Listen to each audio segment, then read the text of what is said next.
नमस्कार दोस्तों। Ocean network में आपका स्वागत है। मैं हूं ओमकार चौधरी और मेरे साथ सीधे ब्रिटेन से जुड़े हुए हैं डॉक्टर अमजद अयूब मिर्जा, जो पीओजेके के पॉलिटिकल एक्टिविस्ट हैं। अमजद भाई, आपका बहुत स्वागत है मेरे शो में। जी, थैंक यू वेरी नमस्कार। मच जी। बहुत बहुत शुक्रिया आपका। अमजद भाई, ये क्या सुनने को मिल रहा है? पाकिस्तान के सिविल एरिया में पाकिस्तानी फौज को क्यों तलब किया गया है? और आज तो मैंने आपके ही चैनल पर सुना है कि पीओजेके में भी पाकिस्तानी सेना पहुंच रही है, और बहाना ये किया गया है कि पीओजेके सरकार ने इसके लिए चिट्ठी लिखी है कि वहां पर पाकिस्तानी सेना को तैनात कर दिया जाए। ये क्या मसला है? सिविल एरियाज में, बड़े बड़े शहरों में पाकिस्तानी फौज को क्यों तलब किया जा रहा है? देखिए, पाकिस्तान जो है वो क्लैप्स कर रहा है और एक अरसे से क्लैप्स कर रहा है। जब असद जरदारी की गवर्नमेंट थी उस वक्त से क्लैप्स की तरफ जा रहा है। और उस वक्त मैंने एक आर्टिकल लिखा था, डिफॉल्ट विद डिग्निटी और डाई विद डिसग्रेस। वो जी। आर्टिकल का टाइटल था। उसमें मैंने ये मशवरा दिया था असद जरदारी गवर्नमेंट को कि आपके पास बेस्ट तरीका ये है कि आप हाथ उठा ले, डिफॉल्ट कर। आप कहें जी हमारे पास ना कर्जे देने के पैसे हैं, ना किस्तें देने के पैसे हैं, कोई पैसा नहीं। जिनसे हमने माल लिया है उनको भी हम पैसा उनका नहीं दे सकते। डिफॉल्ट हो जाए, जीरो हो जाए, क्लीन स्लेट हो जाए, वैसे भी आपके पास कुछ नहीं। और जिस तरह अर्जेंटीना ने किया था, आज अर्जेंटीना देखे ना कहां से कहां पहुंच गया। अब ये है कि इन्होंने एक लीक होने वाली छत, जब बारिश होती है तो हर जगह से लीक होती है, इधर से बंद उसका लीक करें, प्लग करें, उधर से प्लग करें, लेकिन वो लीकेज बंद नहीं होती। वो बढ़ती जाती है और बिलाखिर वो छत नीचे गिर जाती है। अब छत तकरीबन इनके सर पर गिर गिर गिर गई है। मैं तो कहूंगा कि गिर गई। अब पाकिस्तान में आपको पता है कि बलूचिस्तान में इंसर्जेंसी बहुत तेज हो गई है। रोज की बुनियाद पे 6 8 10 लोग जो मारे जा रहे हैं। आज भी अभी मुझे इत्तला आई है कि एक जगह पे हमला किया है इन्होंने, तो 6 फौजियों को इन्होंने मारा है, जिसमें से 3 मौके पर हलाक हो गए आज, और 3 जो है वो जख्मी है।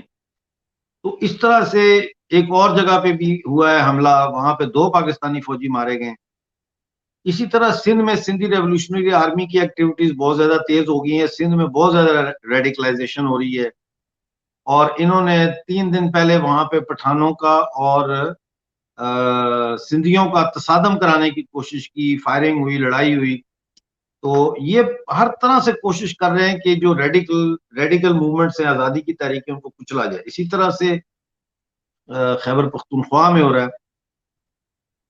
तो अब पंजाब के अंदर भी जो है वो क्राइसिस बहुत तेज हो गया, क्योंकि जो जहांगीर तरीन था, जो कि इमरान खान का फाइनेंसर भी था और इमरान खान की गवर्नमेंट बनाने में उसका एक की रोल था, वो शुगर माफिया और ये माफिया और वो माफिया करके उसको साइडलाइन किया है एक लॉबी ने, जो इमरान खान के इंतहाई क्लोज है। उसका बैकलैश ये हुआ है कि तकरीबन 40-50 जो पीटीआई के मेंबर असेंबली हैं वो जहांगीर तरीन के साथ मिल गए। जी। एक वो अब गवर्नमेंट का क्राइसिस चल रहा है। और जब भी इस तरह के क्राइसिस होते हैं जिनमें से गवर्नमेंट्स फंस जाती हैं और निकलने का कोई रास्ता नहीं होता, तो फिर आर्मी जो है वो वन बाय वन करके ना शहरों को डिप्लॉय होना शुरू हो जाता है। लेकिन मैं नहीं समझता कि ये मार्शल लॉ लगा सकेंगे। अगर इन्होंने मार्शल लॉ लगाया तो वो तो फिर with in weeks Pakistan disintegrate हो जाएगा, क्योंकि अब तो बलूचिस्तान, सिंध, खैबर पख्तूनख्वा से नहीं बल्कि पंजाब के अंदर से बहुत सख्त एंटी आर्मी रेजिस्टेंस डेवलप हो, जो ऑलरेडी मौजूद है। तो अब फौज को इन्होंने तैनात किया है। ये भत्ताखोर फौज है। इन्होंने भत्ते लेने शुरू किए हैं। G9 मरकज में इन्होंने एक पठान ताजर की दुकान पे गए, उसको बोला दुकान बंद कर या हमें पैसे दे। उसने पैसे नहीं दिए। ये मेजर आरिफ बड़ाइच ने उसको गालियां दी। उसने आगे से मेजर को थप्पड़ मार दिया, उसको उठा के ले गए। तो ये क्लैश जो है सिविल लेवल पे इनका क्लैश हो रहा है। दूसरी चीज ये है कि आर्मी जो है वो खाने पीने की पार्टी, खाने पीने वाली पार्टी। ये जो डिप्लॉयमेंट हो रही है सारी, इसका खर्चा जो है वो फौज नहीं उठाती, वो सिविल गवर्नमेंट से पैसे लेते हैं। सिविल गवर्नमेंट को इनवॉइस जाती है, बिल जाता है कि जी इतना खर्चा हुआ है, from the time that they start deployment till the time that it is it comes to an end. तो ये अब जाहिर है अरबों में ये बिल जाएगा पाकिस्तानी गवर्नमेंट को भी। फिर जो चलान कर रही हैं, दुकानों के चलान जो कर रहे हैं, ये इनके जो यूनिट कमांड फंड है उसमें जाता है पैसा, फौज में। ये सिविल गवर्नमेंट को ये पैसा नहीं मिलता। तो ये सारी खिचड़ी पकी है, और इस खिचड़ी में जनरल बाजवा के हाथ से गेम निकल रही है। तो अब आर्मी ने लास्ट रिजॉर्ट के तौर पर जो है वो हर शहर में फौज उतारी। कश्मीर की आपने बात की, देखिए पाकिस्तानी मकबूजा जम्मू कश्मीर में, पता नहीं आपको याद होगा कि नहीं, मैंने शुरू में प्रोग्रामों में बताया था कि पंजाब से ये कोरोना वायरस के पेशेंट्स को मीरपुर ला रहे हैं, दूसरे शहरों में ला रहे हैं, और आबादी के बीच में जो स्कूल्स हैं उनको खाली करके वहां रख रहे हैं। तो हमारा तो कोरोना इन्होंने फैलाया। गिलगित जी। बल्तिस्तान में जो कोरोना है, वो जो यात्री गए थे ईरान, वो जब वापस आए तो वो लेके आए कोरोना वहां से। तो हमारे पहाड़ी इलाके, इतने ऊंचे ऊंचे पहाड़ है, इतना पहाड़ी इलाका है, हम तो रफ्त है नहीं वहां पे, तो कोरोना वहां पे कैसे फैल सकता है इतनी तेजी से, जैसे इस वक्त इंडिया में या पाकिस्तान में फैला। तो ये मैंने आपके बात करने से कुछ देर पहले फोन पे मेरी बात हो रही थी पीओजे के में, वो कहते डॉक्टर साहब यहाँ तो कोरोना शोरोना का कोई हमने नहीं सुना। कोरोना का ये मेरे पास फिगर्स है कोरोना की। ये देखें, अभी तक आजाद कश्मीर में पीओजे के में कंफर्म केसेस कोरोना के 16,463, इसमें से 13,714 रिकवर हुए हैं। सिर्फ 461 लोगों की मौत हुई है। तो ये कैसे कहते हैं कि आउट ऑफ कंट्रोल है? आउट ऑफ कंट्रोल कोरोना नहीं है, आउट ऑफ कंट्रोल वहां की लॉ एंड ऑर्डर सिचुएशन हो गई है। क्योंकि देखिए मुजफ्फराबाद में इस वक्त आज 8 दिन से बल्दिया के मुलाजमीन की हड़ताल, खाकरोबों की हड़ताल हो रही है डेली। 8वां दिन है जी। आज। मुजफ्फराबाद गंदगी का ढेर बन गया है, सख्त बदबू है पूरे शहर में। और आपको पता है कि कोई पीओजे का आप मुझे शहर बता दें जहां पे ट्रेडर्स ने स्ट्राइक्स ना की हो लोड शेडिंग के खिलाफ, और पानी ना मिलने के खिलाफ, और सड़कों के जो पहाड़ी इलाके की सड़कें हैं वहां पे सेफ्टी वॉल्स नहीं है कॉर्नर पे। तो एक्सीडेंट्स बहुत होते हैं, हर रोज होते हैं, लोग मरते, लेकिन रिपोर्ट नहीं होते। तो इनके खिलाफ जो एक मुजाहरे हो रहे हैं, मुसलसल हो रहे हैं मुजाहरे, तो जाहिर है ये उसको कुचलने के लिए ये फौज आ रही है। उसके बाद ये फौज जो पहले से बैठी हुई है, 12 ब्रिगेड फौज ऑलरेडी वहां पे मौजूद है पीओजे के में, और एक ब्रिगेड इन्होंने जलालपुर जटा में बैठाई हुई है जो 5 मिनट के फासले पे है पीओजे के से। तो ये फौजें इन्होंने इंडिया के लिए बैठाई हैं, और तुर्की के साथ मिलके, क्योंकि तुर्की जो है उसको ये जुनून चढ़ा हुआ है कि हमने खिलाफत उस्मानिया जो है उसको रिवाइव करना है, और अर्दगान साहब जो है ये खलीफा हैं। तो वो तुर्की जो है अपना रीजनल जो इन्फ्लुएंस है उसको बढ़ाने के लिए और उसको मजबूत करने के लिए अब कश्मीर को इस्तेमाल करने की साजिश कर रहा है। और ये जो डेवलपिंग 8 कंट्रीज का ग्रुप बना है, ये एक किस्म का उसका एक फाइनेंशियल हब बनेगा। अ, ये सेना किस तरीके से कोरोना का इलाज कर सकती है? क्या हाँ, उनके ये पास अच्छा सवाल। डॉक्टर हैं, या उनके पास कोई ये अच्छा ऐसा सवाल। जादू की छड़ी है कि वो कोरोना का इलाज करेंगे? या लोगों को कैसे नियंत्रित करेंगे वो कि वो अपने घरों में रहे? या मसला कुछ और है, लब्बैक पार्टी का जो विद्रोह है उसको नियंत्रित करना है?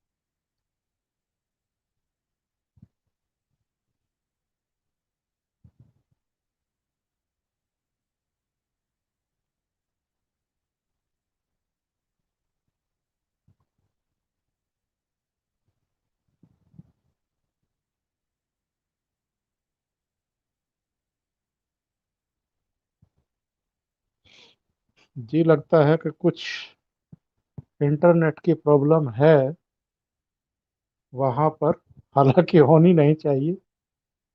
वो ब्रिटेन से हमारे साथ जुड़े हुए हैं, वहाँ इंटरनेट की वैसी शिकायतें तो नहीं हैं। तो क्या मसला है, एक साथ जो है एक अच्छी चर्चा हो रही है, क्योंकि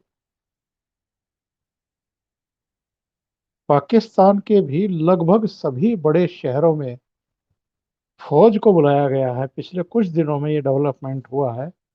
और आज सूचना ये भी मिल रही है कि मीरपुर से लेकर के मुजफ्फराबाद और जो दूसरे इलाके हैं पीओजेके के, वहां भी फौज को बुलाया गया है।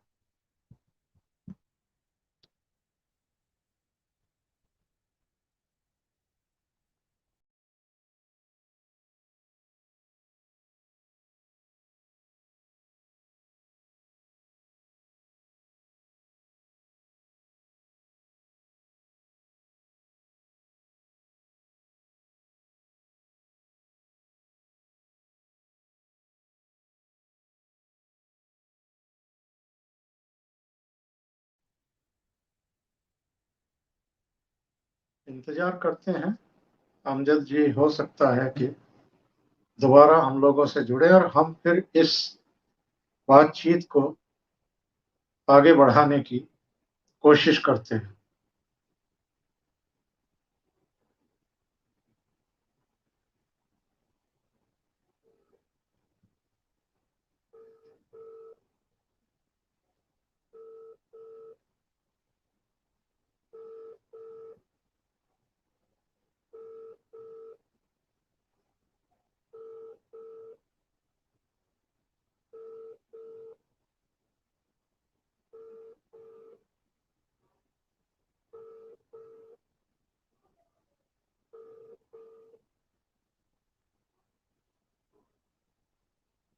वेट करते हैं 1 मिनट का, और लगता है कि जुड़ गए हैं।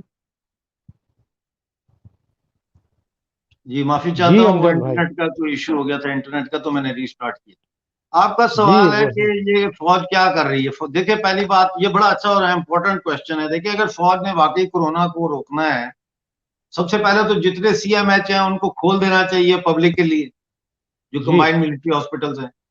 नंबर दो, कोरोना टेस्ट के कैंप्स लगाने चाहिए इनको, फौज को, वहां लोगों के कोरोना टेस्ट करें। नंबर तीन ये कि वैक्सीनेशन सेंटर्स बनाए फौज। ये काम है फौज का। लेकिन ये कर नहीं रहे।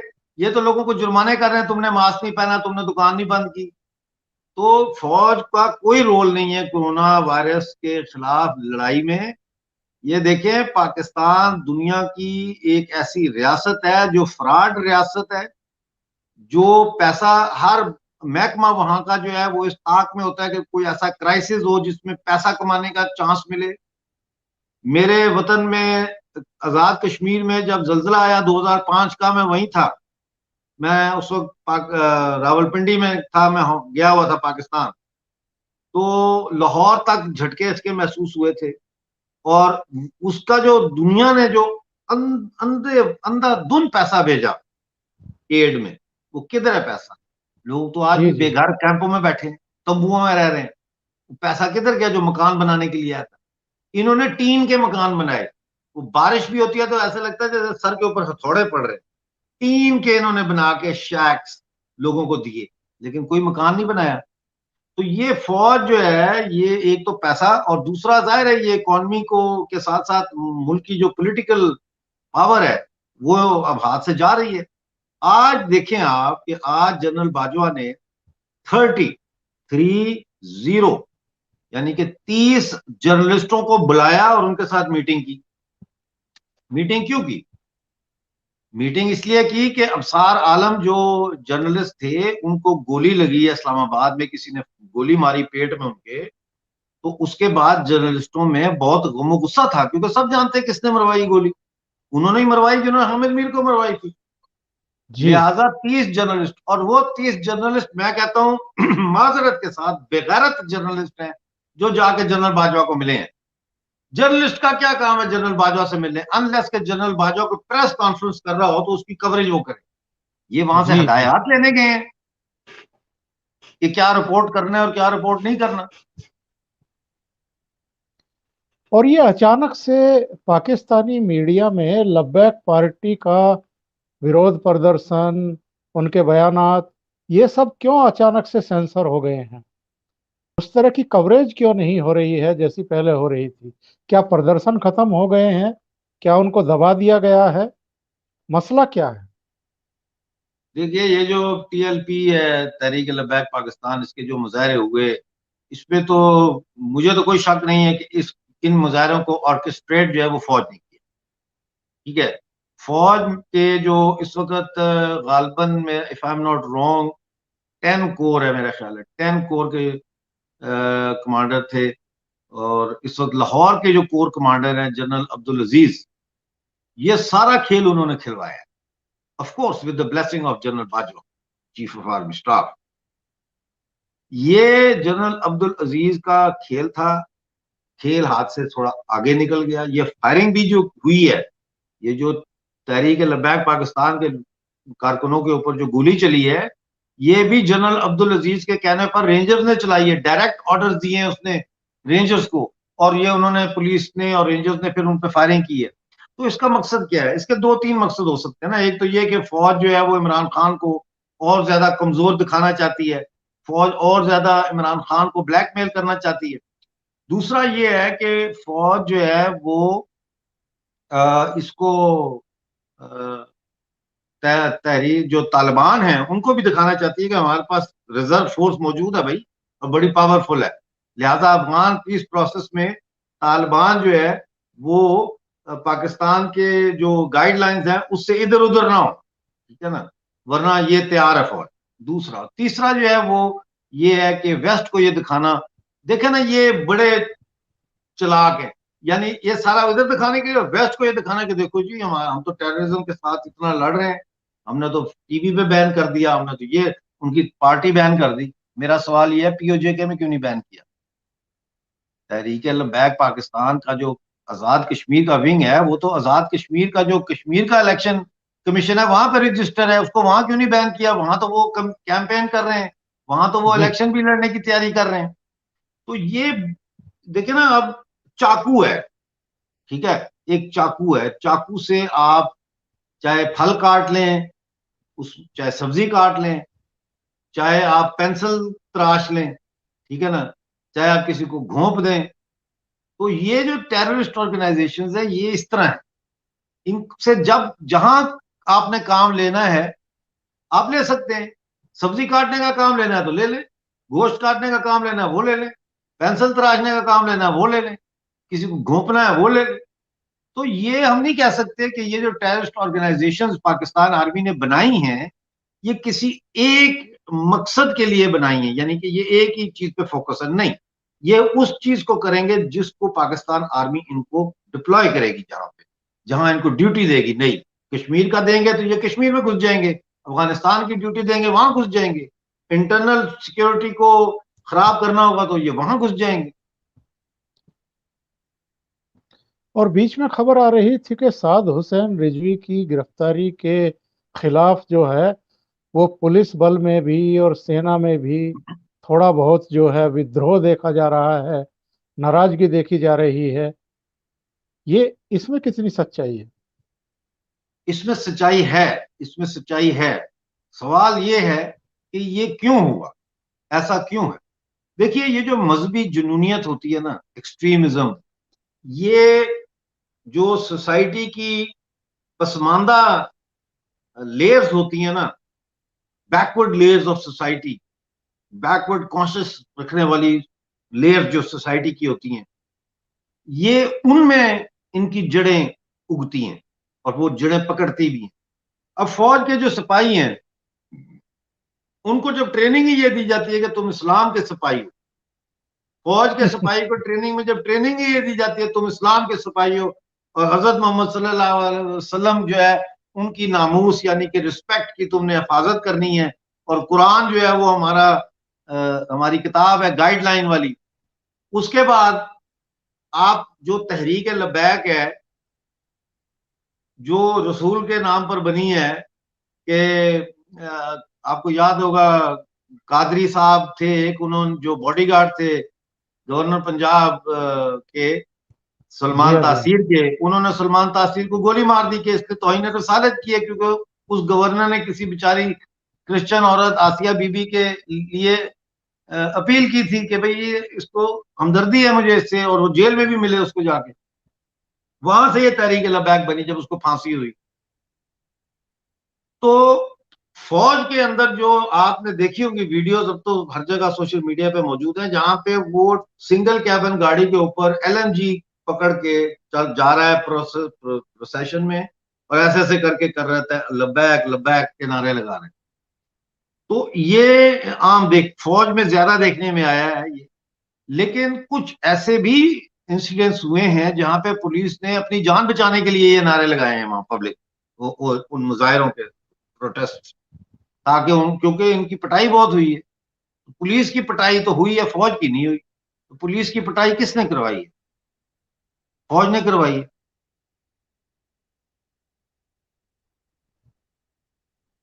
ये हाल हो गया है अगर पाकिस्तानी फौज का कि वो धार्मिक नारे लगाते हैं।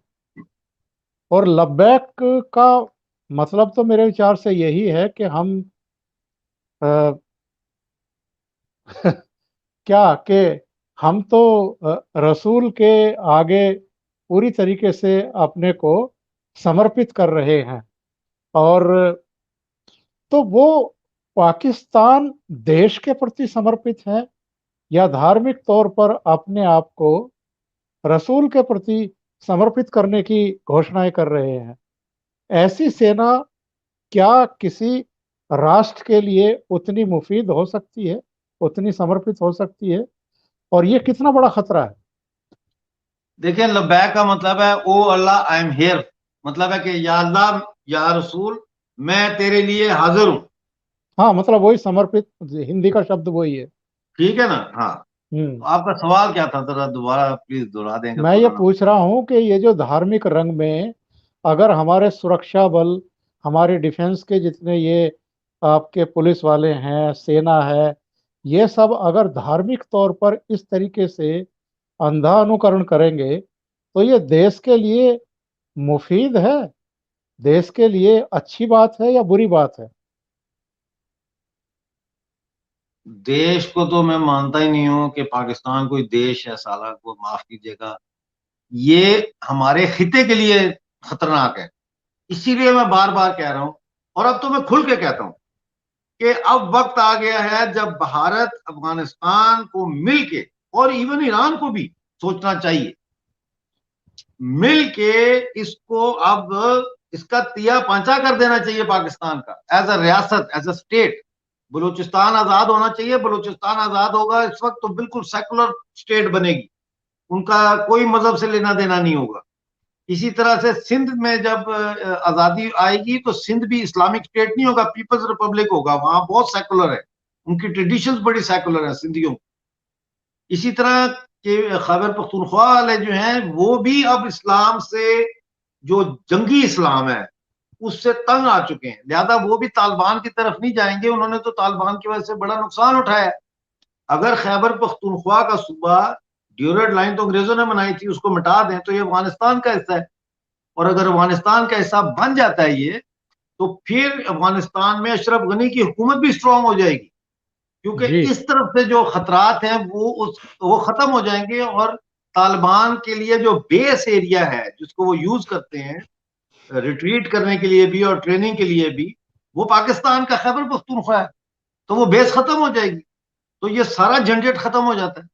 वरना मैं आपको बताऊं, छोटा सा एक दाना निकलता है, छोटा सा दाना, कहीं भी निकला, यहां निकला है, यहां निकला है, यहां निकला है, कहीं भी निकला, उसको ट्रीट नहीं ना करेंगे आप, तो वो जिस्म के अंदर जहर पैदा करता है, सेप्टिसीमिया। और फिर बंदा उस सेप्टिसीमिया से मरता है, वो एक छोटे से दाने से। तो ये तो बहुत बड़ी ताकत है जिनके पास टैंक है, असला है, म्यूनिशन है, आइडियोलॉजी एक है, चाहे वो गलत है या सही है, लेकिन एक आइडियोलॉजी है जिसके ऊपर वो लोगों को जोश दिलाते हैं। फिर उनके पास टेरिटरी है, फिर उनके पास तमाम किस्म के रिसोर्सेज हैं, लॉजिस्टिक्स है, सारा कुछ है। तो ये तो बहुत डेंजरस है, बहुत डेंजरस है। और अब तो देखे ना, इतना ये डेंजरस है कि ये मैं देखता हूं, मैंने ये कहा था ये इंडिया में, केरला में एक मुस्लिम औरत को मर्डर कर दिया उसकी बहन ने और उसके बहनोई ने, क्योंकि उसने हिंदू से शादी की। जिस ये 19 अप्रैल की खबर है। और जिस औरत और उसको औरत ने जिसने मारा है वो मुसलमान। तो ये तो एक वाकया है। बात ये है कि ये जो साइकोलॉजी है, नफ्सियात है, ये तो बॉर्डर के वीजा लेके नहीं जाती है एक मुल्क से दूसरे मुल्क। तो इंडिया के मुसलमानों को, जिनको देखे ना, इंडिया के मुसलमानों के जो लीडर हैं, ये मजहबी लीडर वैसी टाइप, ये क्या करते हैं, ये मुसलमानों के अंदर एक एहसास महरूमी का जज्बा पैदा करते हैं। जी जी। उस एहसास महरूमी का जज्बा, मैं ऐसे मुसलमानों को जानता हूं, मेरे शो में आते हैं, वो कहते हैं डॉक्टर साहब हमें कोई प्रॉब्लम नहीं है यहाँ, हमें कोई डिस्क्रिमिनेशन नहीं है, हम तो काम करते हैं, हमें तो कोई कहीं पे भी कोई रोक टोक नहीं हुई ना, कभी किसी ने धर्म के मसले पे हमें। लेकिन जब मैं आपको हर वक्त ये कहता रहूंगा, हर वक्त ये कहता रहूंगा, तो आप सोचेंगे यार, मैं गया था, बस में रश तो था, लेकिन उसने मेरे गले में तावीज देख लिया, मुझे बस पे चढ़ने नहीं दिया। ये इसने मेरे साथ इसलिए किया कि मैं मुसलमान था। आप कहीं नौकरी लेने जाएंगे, वहां ऑलरेडी भर्तियां हो चुकी हैं, वो आपकी सीवी देखेगा, आप कहेंगे यार मेरा नाम मुसलमान था ना, इसलिए मुझे नौकरी नहीं दी। आप मेरिट पे नहीं है, आपके नंबर, आपको दाखिला नहीं मिला यूनिवर्सिटी में, मेडिकल कॉलेज में, आप कहेंगे यार मेरा नाम मुसलमान नाम था ना, इसलिए नहीं मिला। तो आप सोचना शुरू हो जाएंगे, आप फिर you start to buy that चूरन। तो ये जो लोग हैं, इनको फौरन गिरफ्तार किया जाए। अगर मैं हूं, मेरी स्टेट में अगर ये लोग हों और इस तरह की बात करें, मैं उनको उठा के जेल में डाल दूं, इनका दिमागी इलाज कराऊं, इनको जेल में डालूं। ये ज़हनी तौर पर बीमार हैं। और ये जो पाकिस्तान का इस्लाम का प्रोपेगेंडा है, ये वीजे के बगैर इंडिया में दाखिल हो चुका है, दाखिल हो चुका है। इसलिए मुझे आज कोई कुछ कह रहा था कि आप मुसलमानों के खिलाफ बोलते हैं, मैंने कहा मुझे बताओ मैंने कहा मुसलमानों के खिलाफ बात की है? मैं तो मुसलमानों के खिलाफ बात नहीं करता। मैं तो इस्लाम का जो ये पाकिस्तानी इस्लाम है, इसके खिलाफ बात करता हूं कि ये सही। पाकिस्तानी ब्रांड का जो इस्लाम जो दुनिया में दहशतगर्दी फैला रहा है, जो भारत के ऊपर एक दाने की शक्ल में है, जिसको हमने अगर दाने को ट्रीट ना किया तो ये हमारे भारत के शरीर में जहर बन के उतरेगा, किसका। और ये जो है बाकी, और मदरसे बंद होने चाहिए। देखिए मदरसे का कोई काम नहीं है, हर जगह हर गली में मोहल्ले में भारत में स्कूल है, सरकारी भी है जी जी। प्राइवेट भी है, और तालीम मुफ्त है, कोई टेंशन नहीं है। मदरसा क्या क्या तुक है, जिसने मजहब पढ़ना है वो जब बड़ा होगा अपनी मर्जी से पढ़ लेगा। मदरसे फौरन तौर पर बंद किए जाए, कितना भी हमें इसके लिए आंदोलन का सामना क्यों ना करना पड़े, बैकलैश हो, जो मर्जी हो, दुनिया में जो मर्जी कहे, घर हमारा है ना भाई। ओमकार चौधरी साहब, घर जी। हमारा है, हमारा घर है। हम चाहे फर्नीचर इधर रखें, चाहे फर्नीचर उधर रखें, हम चाहे ये खिड़की खुली खोल दें, चाहे बंद कर दें, चाहे इसको दीवार बना बना दें यहाँ पे, चाहे दीवार गिरा दें, किसी के लेना देना के क्या है। हमें अपने भारत को बचाना है, और भारत को ये आखिरी मौका है बचाने का। मैं देखें, आपके देखने वाले भी कहेंगे कि डॉक्टर साहब जो है वो गुस्से में आ जाते हैं या जज्बात में आ जाते हैं। जज्बात की बात नहीं है ना, जज्बात की बात नहीं है। जब आपकी गर्दन पर तलवार लटक रही हो, और वो तलवार भी ऐसी हो जो दिखे ना, मैं आपको बोलूं, आप चौधरी साहब आपकी गर्दन पे तलवार है, आप ऐसे करके मुझे कहेंगे किधर है यार तलवार, वो ये इनविजिबल तलवार है जो हमारे भारत माता के गर्दन पर लटक रही है। ये पाकिस्तानी ब्रांड ऑफ इस्लाम, इसको खत्म करने के लिए पाकिस्तान के टुकड़े होना बहुत जरूरी है। पाकिस्तान के टुकड़े होना बड़ा नेगेटिव लगता है, लेकिन ये बड़ा पॉजिटिव है, क्योंकि जब इसके टुकड़े होंगे तो इसके अंदर से नए चूजे निकलेंगे, इसके अंदर से नया बांग्लादेश निकलेगा, बलूचिस्तान में एक नया बांग्लादेश निकलेगा, सिंध में पख्तून जो है वो अपने सदियों के जो उनके साथी हैं अफगानिस्तान, जिनके साथ वो 73 सालों से जुदा हुए हैं, उनके साथ वापस मिल जाए। तो इसलिए ये है कि ये जो फौज का माइंडसेट है, ये माइंडसेट तैयार किया जाता है, ये इंडोक्ट्रिनेशन होती है उनके दिमाग में। लिहाजा जब वो एक हिंदू को देखते हैं तो वो ये सोचते हैं कि ये, एक तो होता है ना, देखें, आप जब किसी दूसरे मुल्क का वीजा लेने जाते हैं ना, तो दरवाजे पे वो टिकट लगा होता है, आपको टिकट देते हैं, आपका नंबर आता है, आप काउंटर पे जाते हैं, ठीक है ना। तो ये फौज में भर्ती होना वो टिकट है वीजे के लिए। वीजा कहाँ का चाहिए आपको? लोग अमेरिका का वीजा चाहते हैं, कोई बरतानिया का चाहते हैं, ये कहाँ का वीजा मांगते हैं? ये कहते हैं हमें जन्नत का वीजा चाहिए। तो वो, आप हिंदू हैं तो आप, आपको गोली मार दें या आपका सर काट दें तो वो वीजा है, आप पक्के जन्नत में जाएंगे। ये सोच जब आप में डाली जाएगी तो फिर आप देखें ना, तहरीक लबैक ने 30 लाख वोट लिया था पिछले इलेक्शन में। It's not a joke. आपका एक प्रशंसक वर्ग, आपके फैन जो हैं वो भारत में काफ़ी हैं। मैंने एक मैसेज स्क्रीन पर डाला है, लेकिन चूंकि वो हिंदी में है इसलिए आप पढ़ नहीं पाएंगे, तो मैं आपको पढ़ के बताता हूँ।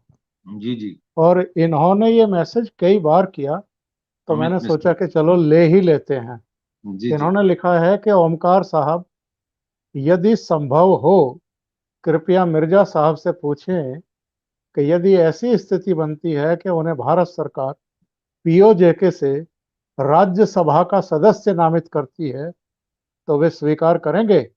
ये मात्र दिमागी फितूर नहीं है। भारत सरकार के लिए भी ये एक तरीके से सजेस्ट कर रहे हैं कि साहब, पीओजेके के लिए जो जम्मू कश्मीर असेंबली में आपने 24 सीटें खाली रखी हुई हैं, उसी तरीके से यहाँ दिल्ली में जो अपर हाउस है उसके लिए भी कुछ ऐसे समर्पित लोगों को आप नामित करिए जो भारत के लिए बैटिंग करें। जी। ये अमित मिश्रा साहब का बहुत धन्यवाद। ये बड़े अच्छे आदमी हैं। इन्होंने जो सवाल किया तो उसका जवाब मैं ये देता हूं कि मुझे होना ही वहां चाहिए, मेरी जरूरत वहां है।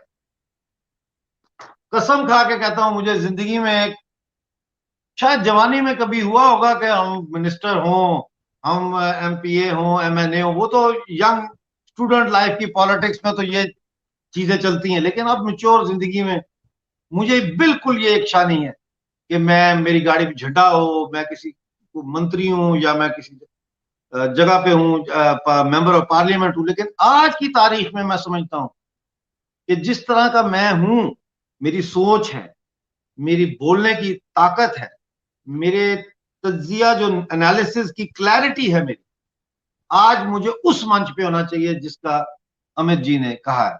और मैं इंतजार कर रहा हूं कि वो कौन सा दिन होगा जब मुझे दिल्ली से ये कॉल आएगी कि डॉक्टर साहब आप आए, तो मैं आऊंगा, चाहे मुझे गोली का सामना करना पड़े। सवाल, मैं आऊंगा, क्योंकि मुझे अब मंच चाहिए बड़ा, मुझे मंच चाहिए नेशनल, ताकि मैं मरने से पहले जो है ज्यादा से ज्यादा लोगों के अंदर ये जानकारी पैदा कर सकूं, लॉजिकल वे ऑफ थिंकिंग जो है उसको मैं इंट्रोड्यूस कर सकूं। ये जो धार्मिक बोलते हैं, रिलीजियस, बिल्कुल। धार्मिक जो सोच है मजहब की, उससे लोगों को निकालना बहुत जरूरी है। ओंकार साहब, बहुत जरूरी है। हिंदुस्तान को अगर बचाना है तो बहुत जरूरी है, इसका कोई और नहीं है। देखिए, हम अपीजमेंट करते रहे हैं, अपीजमेंट की policies, I don't believe in policy of appeasement. जो दुश्मन है वो दुश्मन है, जो देशद्रोही है वो देशद्रोही है। अपीजमेंट का क्या मतलब है? अपीजमेंट का तो मतलब यह है कि आप कमजोर हैं, आप कहते हैं अच्छा भाई आज थोड़ा तू खा ले, बाकी हम खा लेते हैं, मिलके खाते हैं, लड़ने की क्या है? No, no. दूसरे मैं ये जानना चाहता हूँ कि ये जो फौज का मूवमेंट हमें दिखाई दे रहा है पूरे पाकिस्तान में, इसकी वजह जून की आने वाली वो घटनाएं तो नहीं है, क्योंकि इन लोगों ने इतना रायता फैलाया है। फ्रांस के राजदूत को भेजो वापस। फ्रांस को इतना नाराज कर लिया है कि फ्रांस के राष्ट्रपति ने खुद ये कह दिया अपने नागरिकों से कि आप पाकिस्तान छोड़ दीजिए। और वो अपने राजदूत को क्यों नहीं बुला रहे हैं, ये तो एक बहुत बड़ी एक कूटनीति है, क्योंकि वो बुलाएंगे तो अकेले फ्रांस नहीं बुलाएगा, फिर यूरोपियन कंट्रीज और जितने भी पश्चिमी देश हैं वो भी पाकिस्तान से नाराज होंगे, और उसका बहुत बड़ा खामियाजा पाकिस्तान को भुगतना पड़ेगा। ये इमरान खान और सेना अच्छे तरीके से जानती हैं।